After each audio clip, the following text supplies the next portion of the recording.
we're calling this How to Ruin a Marriage. I know that sounds kind of like an ominous negative title, and we hate to go negative, but it's also important to just be aware and safeguard your marriage from kind of the common practices, the common mistakes that so many couples make that end up sabotaging a marriage. And we want to prevent you from making those mistakes. And so we're going to talk about some of the most common ones because we see them all the time in the work that we do. And so we're going to help you. And maybe just taking a few minutes to watch this video could help protect you or help you to kind of take an inventory and realize there's some things happening that should stop happening in your relationship. Yes. And it could actually save your marriage. So that's what tonight's video is about.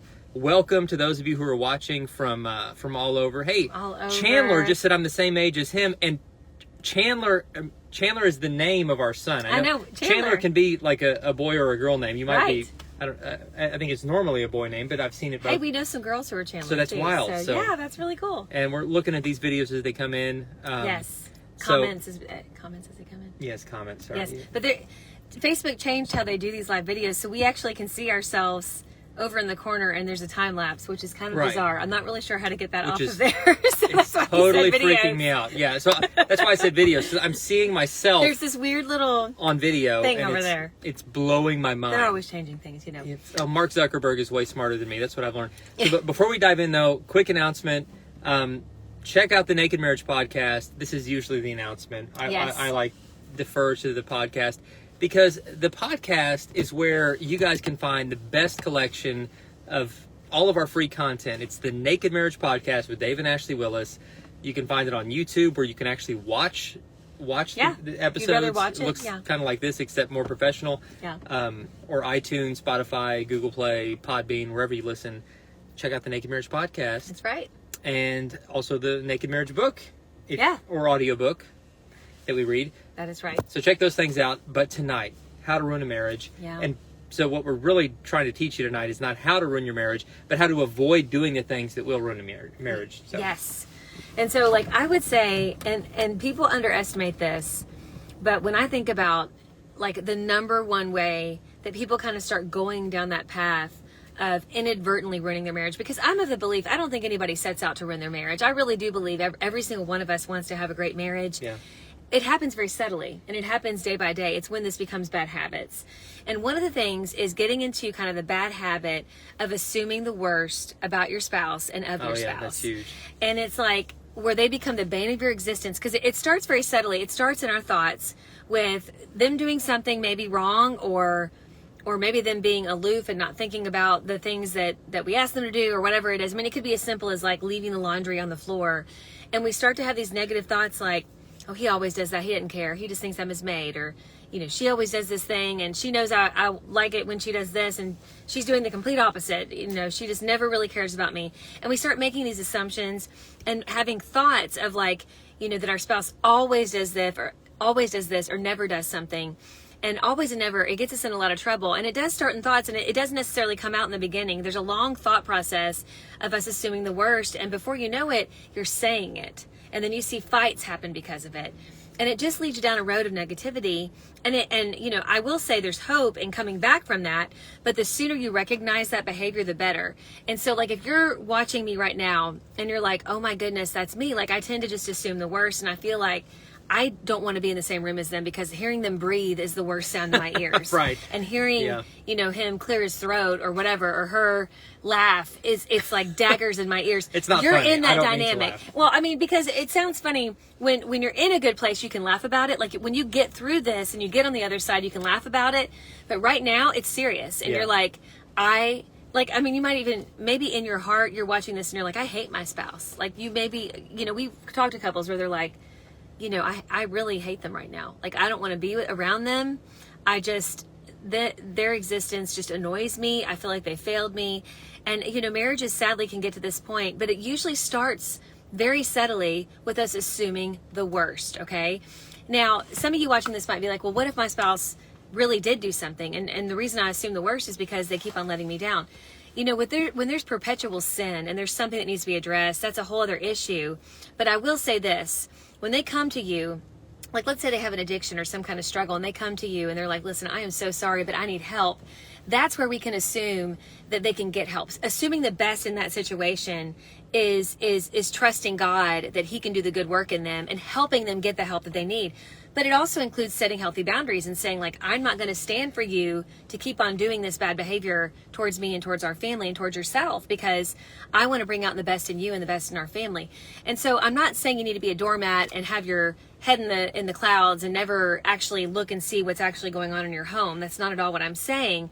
I'm just saying find the good, and also really, really lean into the Lord and ask the Lord to keep your heart, we often use the term, a soft heart, so that you don't get hardened, because once you start having those negative assumptions and resentment builds up, you can become so hard that it's, once let's say your spouse stops doing that annoying thing and they are really working on themselves in the marriage, when you have that really hard heart, it's hard to penetrate that.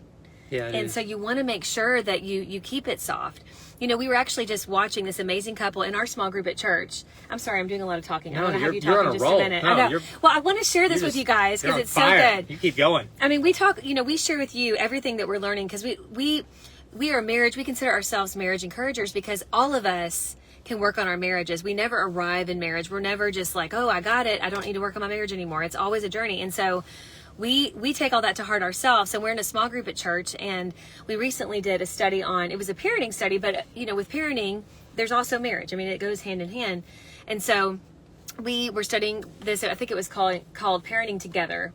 And it was really good. And this couple, they were talking about how there was a season where the husband had made a promise to his wife, basically to leave his current job, and start doing a new job, I guess. Well, as kind of the time went on, he decided, no, I don't think I need to leave this job. I think I'm going to start doing both jobs. And kind of the whole point of him making this promise was to make more time for the family. And it really disappointed her. And yeah, it did. And she said, in that moment, I could have just like put my heels in and just made his life really hard and just been mad at God and mad at everybody and just, been really disgruntled. And she had every right to be angry because he technically broke a promise. But what she said she did in that moment to keep herself from getting resentful is she decided to really just start praying hard and working on herself and what she could do to improve herself and to be a better wife and to be a better mother, and to also just be a stronger Christ follower and knowing the Lord more. And she said, eventually God worked on his heart and he saw it, and they kept on talking through this period. I'm not saying like they didn't try to work it out and things like that. They did. But God had to do a work in her husband. She couldn't change him. I mean, that's something we have to understand. That's another thing, is we have to understand we can't change our spouse. And so, in that moment, she said, she just knew that she had a choice there. She could either just really be resentful and start assuming the worst, or she could really grow in the Lord. And she grew in the Lord. And eventually, when he was ready to kind of make that right decision, to put his family first, she had a soft heart. And so their marriage was able to grow through that season. That's good stuff. Yeah, and it was a great study. We learned a lot from it. It was such a good study. I highly recommend it. Some of the other things I feel like can sabotage a marriage, can ruin a marriage, that are so easy to fall into, in no particular order, and I'll just kind of list a few of them out. Yeah. One is when you're talking negatively to or about your spouse. I think when you get into the habit of venting about your spouse online, when you post stuff like, oh my gosh, my husband, my wife just did this, or when you have a group of friends where you feel like it's a safe place to just vent about your spouse, that never brings you to a place of healing. It actually just reinforces negative mindsets about your spouse. So the words you speak to and the word you speak about your spouse, the tone of your words will set the tone of your marriage. And if your words are negative, it's actually going to create negativity in your own mind and heart. Yes. It's not going to help you. In the moment, it might feel good. It might make you feel like you're taking control back of a situation that had felt out of control. But ultimately, it's going to cause more hurt than anything else. That's right. Number two is when you start looking outside your spouse for any form of fulfillment in the areas of romance, fantasy, sex, any of it. And this doesn't just include having a sexual affair, which of course is just an instant way to sabotage a marriage, but it can include, more subtle things like just having that person at work of the opposite sex, or that so-called friend of the opposite sex, where you confide and you feel connection, and where you start kind of fantasizing about a life with that person, like, oh, they get me, they're the ones who get me, and my life would be better if I was with them. And you start creating in your mind this reality that doesn't exist with this other person, which can just pull your heart away from the marriage faster than anything. It can happen through more overt forms of fantasy like pornography, or getting lost in just reading romance novels over and over again, and creating these fantasies in your mind that don't include your spouse, which are a form of mental infidelity. I know our culture doesn't see it that way, but our culture has views of what normal is and what should work. So, that is certainly another one. And then a third one I'll share just kind of quickly is just a lack. Where are we on here? I don't even know where we are. Something to it. I'm so sorry. Ashley's done something. She's done something. I don't know what I've done. Just stop touching stuff. I know. We're not very good with technology. There's a delay, and I don't know what I'm doing. We kind of we're on. I was trying to see their comments. We're on technology, for a living essentially. We have like a 3 or 5 second delay. And now it's. I'm so sorry. It's my fault. We're in a time warp. We're watching ourselves. We can't get it back. I told you, Facebook changed how they do these. We're the future versions. I fixed it. You did it. I'm so proud. There are still no comments, though. We can't read the comments now. I know. We're going to have to go back and look at your comments. I'm so we sorry. will read your comments. We can't see them right now, but I was trying to hit the comment area. I wouldn't touch anything. I don't know. I'm so bad at this. Okay, here we go. I forgot what I was going to say. Oh, wait. You're saying so many good things. The third one was just not communicating with each other. I think when you stop communicating, and then in the lack of communication, you resent your spouse for not knowing what you're thinking or not picking up on the subtle nonverbal cues or sarcasm that you're dropping. And that's what I used to do this. Well, I think a lot of people do this. I'm not saying you like many I've years ago. done many things. You got to use your words and say out loud how you're feeling, and make sure communication is a regular part of your rhythm.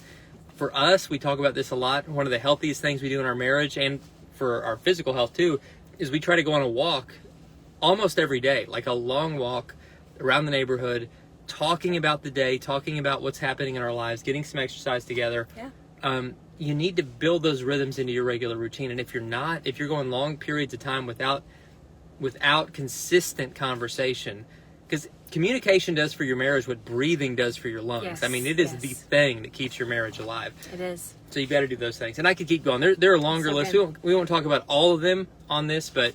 Yes. I love that. And I will say, I learned the hard way in the early years of our marriage. I did do this, and I'm not even sure why, but I would just expect Dave to read my mind. And it only created more frustration for me and for him, because... He can't, he's not a mind reader. I don't know why I even expected him to be. Sometimes I'll just... Tell me. Still don't know. Well, and I will say this. Generally speaking, women tend to be more intuitive. And I think I was putting that on Dave. Like, well, you need to be intuitive too. Like, you should just figure me out. And that's just, there's nothing... First of all, we always go back to the Bible. What does the Bible call us to do? There's nothing in the Bible that says figure it out, or that you need to just know what your spouse is thinking. But it does talk about communicating and being kind to each other, and loving each other and trusting each other.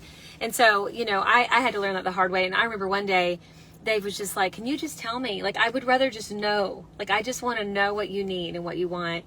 And, it's like, we can laugh about it now, but it got us in a lot of little tiffs kind of in the beginning of our marriage. And I could have totally avoided that had I just told him what was on my mind. And honestly, it makes my life easier. I mean, trying to come up with body language that speaks for you is maddening and exhausting. And so it's just better just to say, you know what? I really would love it if you could help me with this today. Or I really want to go to this restaurant. The restaurant thing's a real thing. I know. Just tell me. Like, I don't care where we... It's not how you talk, but this is my only impression. I wanted to be like, no, I don't care where we go. I'm like, okay, how about this place? No, not that. How about this? No, okay. And then we'll just drive, and if you see something, tell me. And then she'll see it, and we'll be a mile past it. And she'll like, that place we drove by a mile ago, that's really where I want to go. And I'm just like, why didn't you just tell me? I know. But I just tell you now. You do. And it's so good. Or you tell me. Like, if you're like, I'm really feeling this particular restaurant. Yeah. He doesn't usually have that strong of opinions when it comes to that. That's why when she ever says, like with a restaurant or any kind of preference-based choice, she said, what are you in the mood for? And I always say, your happiness. I'm in the mood. Not always. I usually say, I'm in the mood for your happiness. So, like, you tell me. Oh, my goodness. And the quicker we can get there, the better. And I will tell you this, because Dave doesn't have a real strong preference when it comes to restaurants, but I really try to pull him out of that and say, well, what are you really in the mood for? Because I want him to enjoy it too. She and does. I'll be like, are you really feeling a steak? I'm not really a steak person, but I'm like, if you're really wanting a steak, let's do steak. And Dave doesn't eat anything from the ocean. that includes shrimp. People always ask, well, crab or shrimp? And Yeah, I'm like, no, that's in the ocean. He won't eat it. It's a weird quirk. So- It's from a childhood trauma that I won't bore you with the details of right now, but you can. Trauma I probably makes need us to have lay on like weird a things. counselor's couch and talk about it, and then I could get over it and start eating fish again. But but I want her to be able to enjoy seafood, so I'm like, He's so sweet. Let's 'Cause go. I love seafood. Let's go. And we live in like shrimp and grits country, and there's so many great places where you can get shrimp and grits and all that good stuff. And our kids all love fish too, and Dave's a really good sport. But, just telling him these things and him telling me these things, it saves a lot of heartache. So yeah, I mean, and I know this seems very simple. Like, you're probably watching this and thinking, well, that doesn't seem earth-shattering, like it's going to ruin a marriage. But it's the little things. it is the Bible little even things. says it's the little foxes that spoil the vine. Yeah. King Solomon wrote, who was a great teacher on wisdom.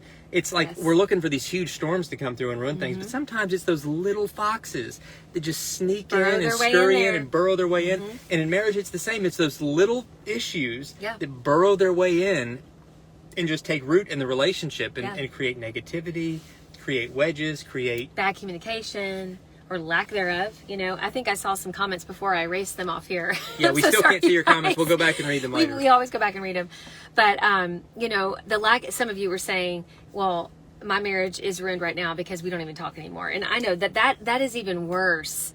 And I know some fights can be like really toxic and really bad, but I feel like apathy and the lack of communication is even worse, because it's like, Yeah. it's both hearts are hard. Nobody cares. Yeah. But I want to tell you this, like, even with that said, I know this whole particular live video is about how to ruin a marriage, and we don't like to be negative, but there are things we certainly can do that end up kind of steering our marriage in the wrong direction. But I want to tell you that God is greater. Like, when you both come to a place where you're like, we can't continue living this way, we want to see what God can do in our marriage. When you both commit to that and you refuse to give up on each other, and you start fighting for the marriage and for each other instead of against each other, I've seen God do the miraculous. I mean, there's been times where we have sat, across the room from a couple where it just seems like there's no feeling.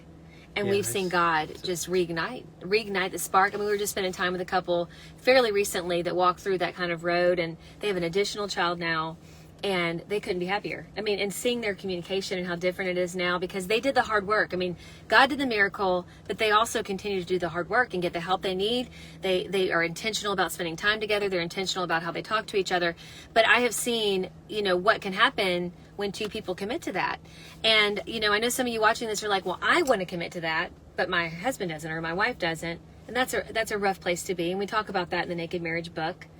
And but I want to tell you, keep on doing those things that will move your marriage forward and not backward, because one day, it's really crazy how God works. But I'm telling you, when you are like the lady I described earlier, who was very angry at her husband and very disappointed in her husband, but continued to really go to the Lord and not grow bitter, when you do that, in the midst of whatever's going on in your marriage, what you'll find is that God will really bring you to a better place and not a more bitter place. And we don't want to grow bitter. We want to grow better, right? And, we can't, like I said so many times, our spouse, they have a mind of their own. They have their own free will. Sometimes they do things that we don't love, and that we are like, man, they're really disappointing me. But when we allow God to still work in our hearts and not grow bitter and really grow in Him, it's amazing what He'll do. And even if ultimately your spouse never comes around, at least you've grown your relationship with the Lord. And that's what we want to do. And that's going to make us ultimately stronger, not only for ourselves in our relationship with God, but when we have children, it's going to make us stronger for our children as well. So much wisdom.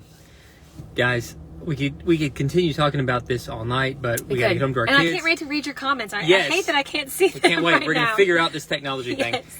But a few next steps for you. 3 quick announcements, I guess, that can kind of help you continue this conversation with resources we already have out there. Number 1, check out and subscribe to the Naked Marriage Podcast. We have a brand new episode coming out tomorrow morning.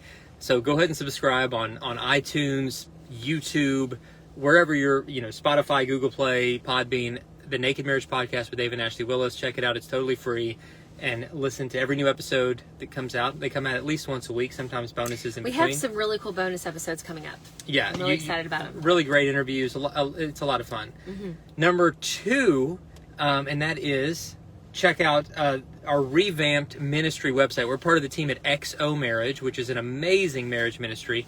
And if you go to XO, the letters XO marriage.com, You can find the event schedule. We're planning to do live events next year, starting in 2021. We're so excited. Praying that so excited. all the COVID stuff just disappears between now and then, and we're hoping starting in February to get back on a regular live event routine. And you can check out the calendar there and actually get tickets to these things. And we would love to see you and to meet you at one of these events. So those two. And the third announcement is that we just launched a brand new YouTube channel where you can watch videos like this plus a lot of the other stuff on YouTube. And so some family vlogs. Yeah, like, some family stuff that we don't put anywhere else. Yeah. It's a lot of fun. Positive. So at the XO Marriage and Marriage Today channels on YouTube, you can also watch a lot of our past stuff.